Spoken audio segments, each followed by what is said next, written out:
Hi all, welcome to I+. അപ്പം നമ്മൾ ഇനിയും ഡിസ്കസ് ചെയ്യാൻ പോകുന്നത് ഏതായിരുന്നു? 1912 ആക്റ്റാണ്. നമ്മുടെ പ്രീവിയസ് ക്ലാസ്സിൽ 1904 ആക്ട്, അതിൻ്റെ സെക്ഷനുകൾ, അതിൻ്റെ പോരായ്മകളൊക്കെ പറഞ്ഞു. അപ്പം നമുക്കറിയാം അതിലെ പോരായ്മകൾ മാറ്റിക്കൊണ്ടാണ്, നമുക്കറിയാം ഓരോ ആക്ടുകൾ പുതിയതായിട്ട് വരുമ്പോഴും അതിലെ പോരായ്മകൾ മാറ്റിക്കൊണ്ടാണല്ലോ വരിക. അപ്പം അതുകൊണ്ട് തന്നെ ഓർത്ത് വെക്കുക, കോപ്പറേറ്റീവ് സൊസൈറ്റീസ് ആക്ട്, അപ്പോൾ ആ പേര് തന്നെ മാറി. നേരത്തെ ക്രെഡിറ്റ് എന്നായിരുന്നെങ്കിൽ അത് മാറി കോപ്പറേറ്റീവ് സൊസൈറ്റീസ് ആക്ട് എന്നാക്കി. വർഷം 1912. ക്ലിയർ ആയല്ലോ? ഓക്കെ അല്ലേ? അവിടെ ഇവര് പറയുന്നുണ്ട്, 1904 ആക്ട് ഹാഡ് സർട്ടൈൻ ലിമിറ്റേഷൻസ്. ഇപ്പൊ 1904 ആക്ടിന് ഒരുപാട് പരിമിതികൾ ഉണ്ടായിരുന്നു. ഓക്കെ, പുറത്തു നോക്കുക, 1904 ആക്ട് ഹാഡ് സർട്ടൈൻ ലിമിറ്റ്, ഒരുപാട് പരിമിതികൾ ഉണ്ടായിരുന്നു. So there was need for another act. അതുകൊണ്ട് തന്നെ ആ പരിമിതികളെയൊക്കെ മാറ്റിക്കൊണ്ട് ഒരു പുതിയ ആക്ടിന്റെ ആവശ്യകത അവിടെ ഉണ്ടായിരുന്നു, അല്ലേ? So there was need for another act. അതുകൊണ്ട് പുതിയൊരു നിയമത്തിന്റെ ആവശ്യകത ഉണ്ടായിരുന്നു. സോ അത് പറയാണ്, and passed the cooperative societies act of 1912.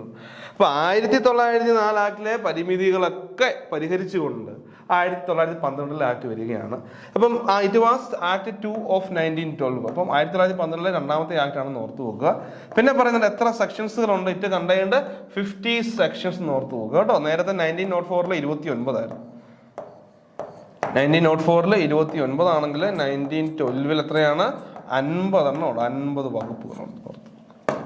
ഇനി പറയാണ് ഇതിലെ പ്രധാനപ്പെട്ട കാര്യങ്ങൾ നോക്കാം. The important provision of the act are the following. താഴെപ്പെടുന്ന കാര്യങ്ങളാണ് ഈ ആക്ടിലെ പ്രധാനപ്പെട്ട കാര്യങ്ങൾ കേട്ടോ. ദ ഇമ്പോർട്ടന്റ് പ്രൊവിഷൻസ് പറഞ്ഞിരിക്കുന്ന കാര്യങ്ങൾ. The minimum number of person required to form a society was 10. Minimum എത്ര പേര് മതി? 10 പേര് മതി കേട്ടോ. മിനിമം എത്ര പേര് മതി? The minimum number of persons required to form a society was 10 പേര് മതി മിനിമം. പിന്നെ പറയണം, there was provision to form non credit societies, central and apex സംഘങ്ങൾ in addition to credit cooperatives. ഇപ്പൊ നേരത്തെ ആക്ടിൽ 1904 ആക്ടിൽ ആകപ്പാടെ എന്ത് മാത്രമേ പറ്റുള്ളൂ? ക്രെഡിറ്റ് മാത്രമേ പറ്റുള്ളായിരുന്നു. അവിടുത്തെ വലിയ പോരായ്മയായിരുന്നു എന്താണ്, അവിടെ നമുക്ക് നോൺ ക്രെഡിറ്റ് സംഘങ്ങൾ രൂപീകരിക്കാൻ പറ്റാത്ത വലിയ പോരായ്മകളാണ്. അതുകൊണ്ട് തന്നെ ആ പോരായ്മകളെ പരിഹരിച്ചുകൊണ്ട് ഈ ആക്ടിൽ പറയുന്നുണ്ട്, there was provision to form non credit സംഘങ്ങൾ. അപ്പൊ നോൺ ക്രെഡിറ്റ് സംഘങ്ങൾ രൂപീകരിക്കാം, സെൻട്രൽ സംഘം രൂപീകരിക്കാം, അപ്പെക്സ് സംഘങ്ങൾ രൂപീകരിക്കാം, പിന്നെ ഓൾറെഡി ക്രെഡിറ്റ് സംഘങ്ങൾ ഓൾറെഡി രൂപീകരിക്കാൻ നമ്മൾ ഓർത്തു പോകും. ഓക്കെ, ഇനിയും പറയാണ്, there was provision of paying dividend. അപ്പം ലാഭവിഹിതം നൽകാനുള്ള ഒരു പ്രൊവിഷൻ ഇവിടെ പറയുന്നുണ്ട് കേട്ടോ. നേരത്തെ ആക്ടിൽ അതില്ലായിരുന്നല്ലോ. ഓർത്തു നോക്കുക, there was the provision of paying dividend. ലാഭവിഹിതം നൽകാനുള്ള ഒരു പ്രൊവിഷൻ ഇവിടെ ഉണ്ട്, പ്രൊവിഷൻ ഓഫ് പേയിങ് ഡിവിഡൻഡ്. പിന്നെ പറയാണ്, the maximum dividend was ₹1000. ഇപ്പൊ ഇവിടെ നമുക്ക് മാക്സിമം കൊടുക്കുന്ന ഡിവിഡൻഡ് 1000 രൂപയാണ് കേട്ടോ. ഇവിടെ നമുക്ക് മാക്സിമം കൊടുക്കാൻ പറ്റുന്ന ആ ഒരു ഡിവിഡൻഡ് എന്ന് പറഞ്ഞാൽ 1000 രൂപയാണ്, ₹1000 ആണെന്ന് ഓർത്തു നോക്കുക.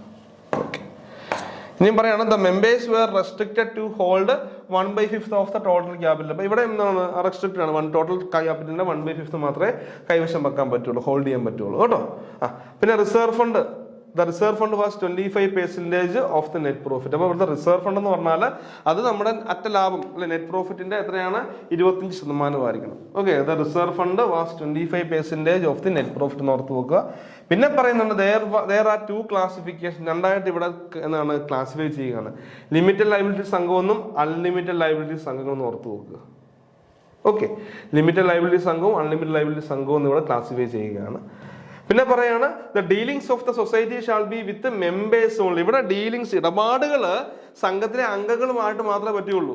കഥ പറയുക, the dealings of the society shall be with members only. അംഗങ്ങളുമായിട്ട് മാത്രമേ ഇവിടെ എന്ത് ഡീൽ ചെയ്യാൻ പറ്റുള്ളൂ. പിന്നെ പറയാണ്, the societies were exempted from registration fee, stamp duty etcetera. സംഘങ്ങൾ ഇവിടെ രജിസ്ട്രേഷൻ ഫീ അടയ്ക്കേണ്ട, സ്റ്റാമ്പ് ഡ്യൂട്ടി അടയ്ക്കേണ്ട, അതിൽ നിന്നൊക്കെ സംഘങ്ങൾക്ക് എക്സംപ്ഷൻ ഉണ്ടെന്നാണ് പറയുക കേട്ടോ.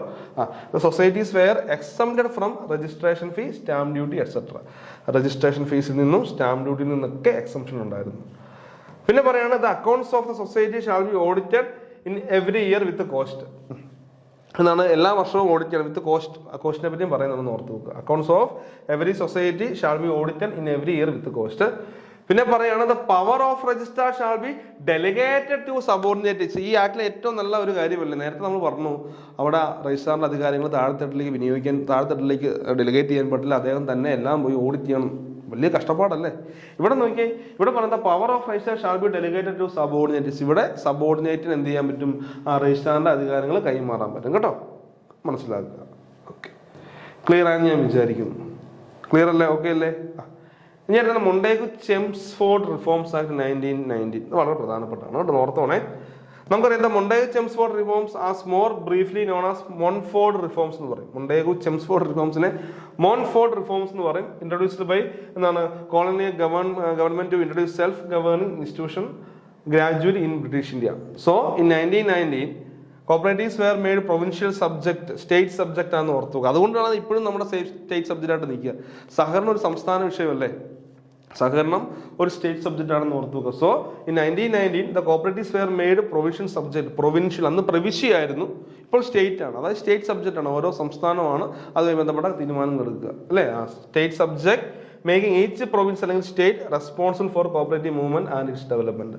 അപ്പൊ ആ സംസ്ഥാനത്തെ സഹകരണ ഒരു എന്താ പറയുക മൂവ്മെന്റ്, സഹകരണ പ്രസ്ഥാനത്തിലും അതിന്റെ ഡെവലപ്മെന്റിനൊക്കെ സംസ്ഥാനമാണ് ഉത്തരവാദിത്തപ്പെട്ടുള്ളത്. So separate provincial act were passed in India to govern cooperative societies.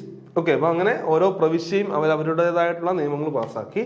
First act was passed in Bombay province in the year 1925. ഇപ്പൊ 1925 ആദ്യത്തെ act പാസ്സാക്കിയത്.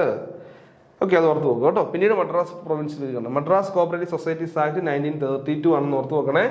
Madras cooperative societies act, Madras cooperative societies ആണ്. മദ്രാസ് കോപ്പറേറ്റീവ് സൊസൈറ്റീസ് ആക്ട് 1932 ഒന്ന് ഓർത്ത് വെച്ചത് പറയുന്നുണ്ട്.